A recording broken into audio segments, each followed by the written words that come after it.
I'm a psychologist, and here are 3 psychological habits that will completely change your life. This is not my opinion. According to psychological science, if you engage in these daily, subtle psychological habits, you will completely change your life. You'll experience higher levels of well being, you'll be more impactful in your life, you'll be more functional, and you'll just have an improved life overall. So let's jump right in. Number 1 is the habit of cognitive reappraisal. Basically, cognitive is a fancy German word for thinking, and reappraisal is a way of saying that you see something differently. So cognitive reappraisal is your ability to think about situations differently.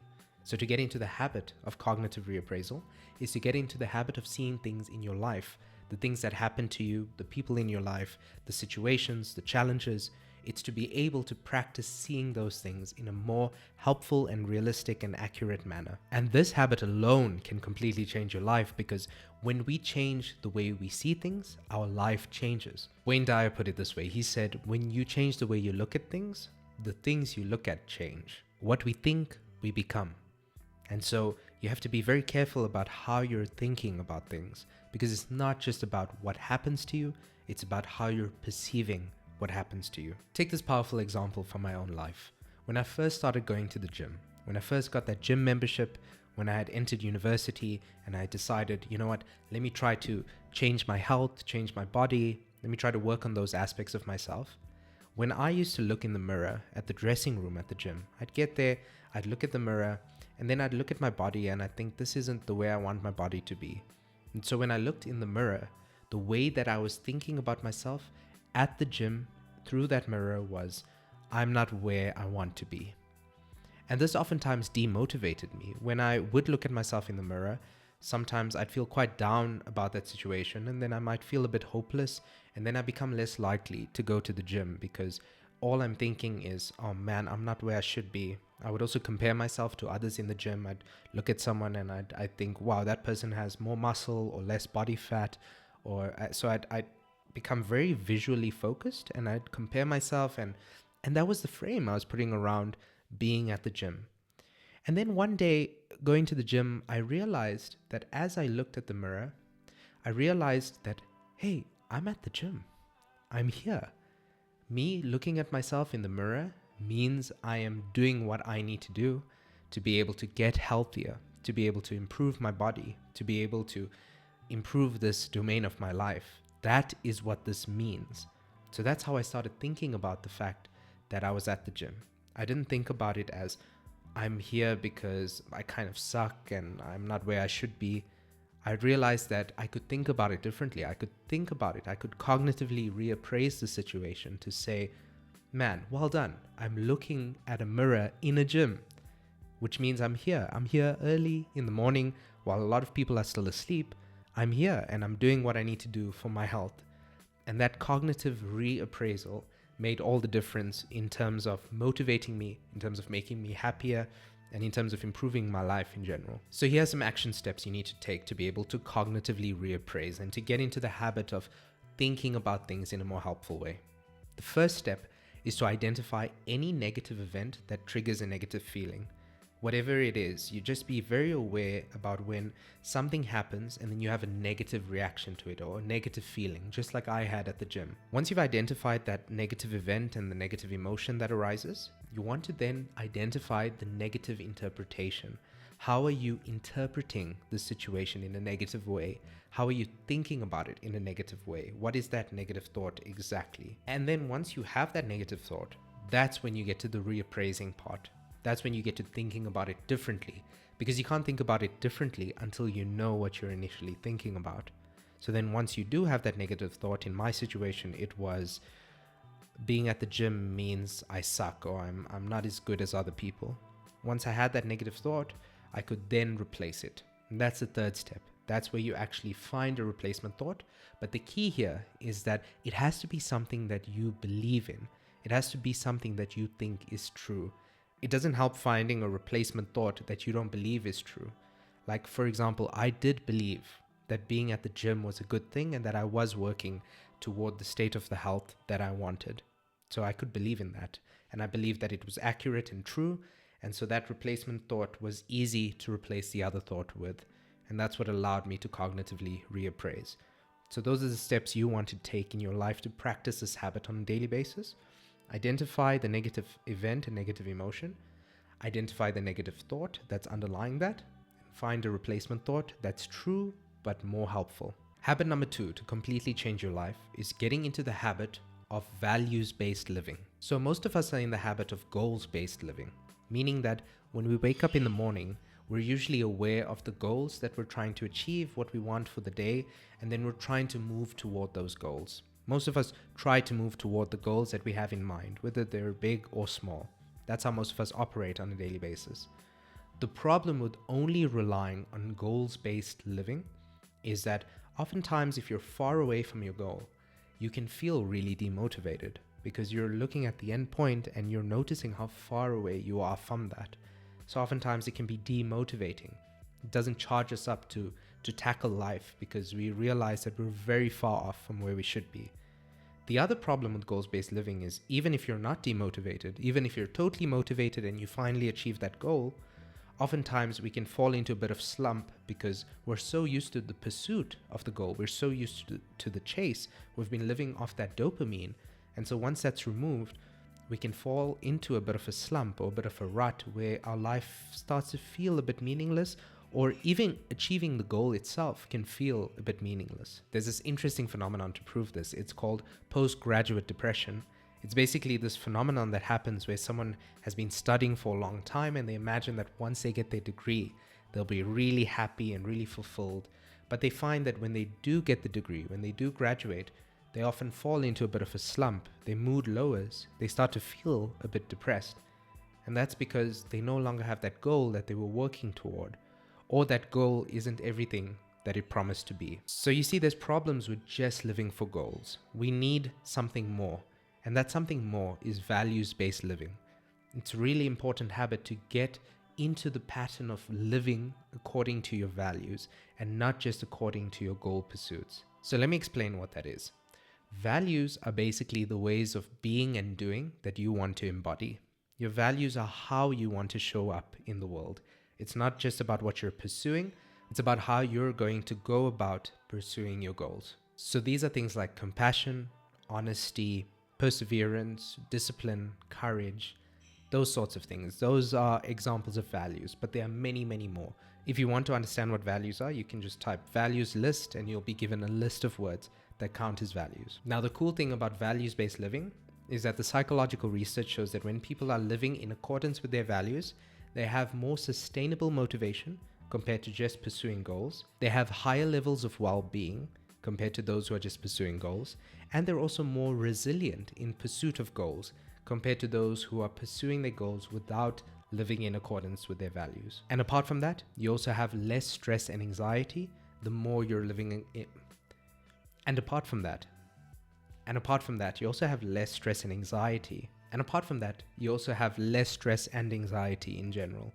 So living in accordance with your values is actually very powerful for changing your life. But how exactly do you do that? Well, let me give you a bit of an action plan, something I use in therapy with my clients sometimes if I want to help them connect to their values. So the first thing is to identify what your values are. And you can't just choose what those are. You sort of have to identify what you naturally value. And one way to do that is to go back into your memories. Think about times in your life when you felt really complete, when you felt really whole, when you felt like you were being the kind of person you want to be, the kind of person that makes you proud. And then when you find some memory like that, I want you to think about that memory, play it out in your mind, and then notice what values you were embodying in that moment. Was I showing bravery in that moment? Was I showing presence or mindfulness or compassion or honesty? How was I showing up in that moment? These will be clues as to what you value. But you can also do the opposite here. You can think about negative memories that stand out in your mind. You can think about times when you didn't feel proud of your behavior, times when you felt a bit disappointed in yourself, or you felt that you sabotaged yourself in some way. And then think about who you were being in that moment. What values were you not embodying in that moment? Because the values you weren't embodying in that moment are also clues about what values you actually do want to embody. If you felt very disappointed in yourself, for example, because you lied to someone, then that's a sign that you value honesty. And then after you've ran through this first step of identifying your values through positive and negative memories, then you can try to embody them on a daily basis. Once you have about, I'd say 3 to 5 values that you're consciously aware of that are the most important values to you, then you can go out into the world and think about whether you're living in accordance with that on a daily basis. How can I bring a bit more of that value into my health space, my relationship space, my workspace? How can I just start to embody that a bit more? And this habit alone will be enough to change your life. The third psychological habit to completely change your life is the habit of leaning into your fears. Most of us are going through life with some kind of fear, whether it be a fear of failure, whether it be a fear of rejection, whether it be a fear of criticism, a fear of taking risks and chances, a fear of success sometimes. Most of us are going through life with some sort of fear. And the problem is that oftentimes that fear is the exact reason why we're not becoming the person we could be. It's the exact reason why we're not unlocking our potential, why we're not changing our lives, why we're not having a positive impact in the world. I mean, imagine where you could be, just for a moment, humor me, and imagine where you could be if you weren't driven by the fear of rejection. If you really weren't driven by that fear of people are going to not like me, people are going to say no to me. Imagine what you could do without that fear. Imagine how many people you could strike up conversations with. Imagine how many people you could build relationships with that you never would build the relationships with because of that fear. Imagine the kind of tribe, the kind of social support network that you could build if you were able to go all in with the relationships without that fear of rejection, criticism, judgment, without any of that social anxiety weighing you down. And now imagine where you could be in your business life or your work life or your career if you weren't afraid of climbing, if you weren't afraid of success, if you weren't afraid of failure along the way, if you weren't afraid of taking risks and taking a chance on your dreams and your biggest aspirations. Imagine where you could have been up to this point if there weren't any of those fears that were lingering, constantly holding you back, constantly telling you to avoid pursuit. And now imagine the future. Imagine where you could be in the next 10 years if you started to shake that fear off you, if you started to actually lean into those fears and actually pursue the things that you're passionate about. You see, the price of fear is avoidance.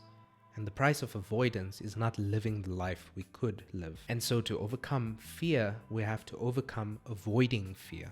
Because whenever we avoid fear, we also avoid life. And if there's one thing that psychological research has shown with the study of fear, is that people who avoid their fears see that their fears grow over time.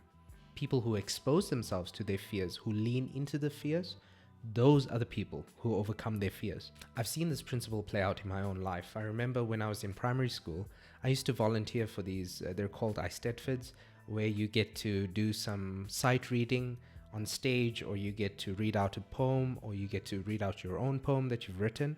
And so I was very interested in that kind of stuff. I was a bit nerdy and I loved these stage-related performances. But there was this one time where I totally blanked on stage. I totally blanked. And that was a bit traumatic for that little kid because it's super embarrassing. You feel ashamed, and especially after the other kids have gone and they've read their poems without any problems. I remember feeling very afraid and blanking out.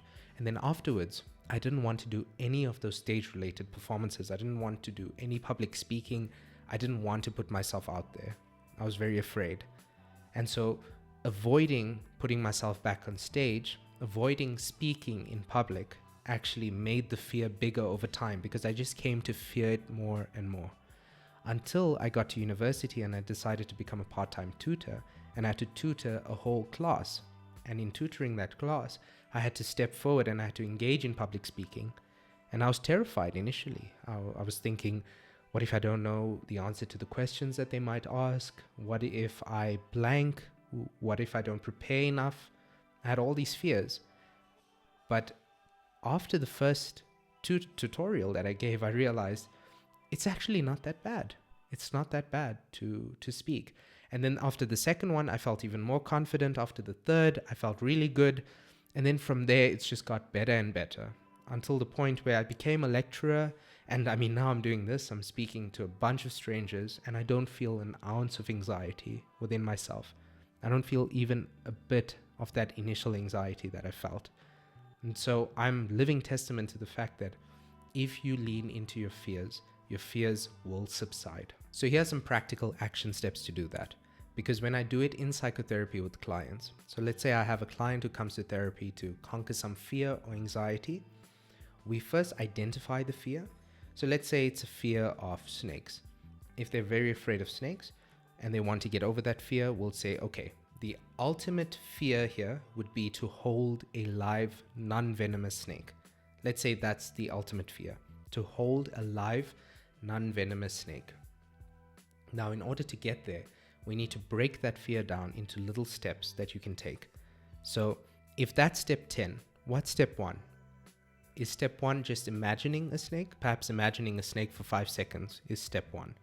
If that's step 1, then step 2 could be looking at a picture of a snake for 5 seconds. Step 3 could be looking at a picture of a snake for about 30 seconds.